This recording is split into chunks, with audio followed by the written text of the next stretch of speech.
महात्मा गांधी कहते थे, पुरणाच्या पोळीचं जेवण वाढीन तुला तुला गिन करशील का. तर जय महाराष्ट्र मंडळी, स्वागत आहे तुमचं आपल्या एका नवीन व्हिडिओमध्ये.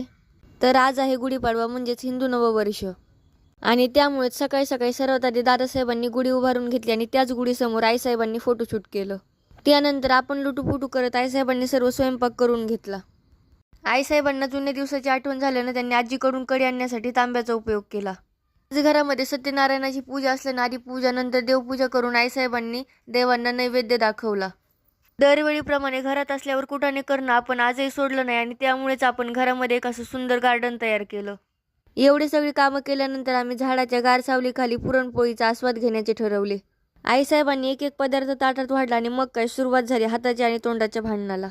दादासाहेबांच्या कामानं टक्कल पडत होतो, त्याची मात्र त्यांना जास्त चिंता लागून राहिली होती. पहिलेच म्हणतो टक्कल चालले म्हणून. टकलं कुठं दिसत अजून नाही दिसत. लग्न राहिले माझं अजून, लग्नाच्या आधी टक्कल पडायला लागले. करायचे होय. हा मग जाता जाता आमच्या अंगणाचा नवीन लुक कसा वाटला हे नक्की सांगा. भेटूया पुढच्या व्हिडिओमध्ये. तोपर्यंत खा प्या आणि मस्त राहा. व्हिडिओ आवडल्यास लाईक शेअर सबस्क्राईब करायला विसरू नका. मनापासून धन्यवाद.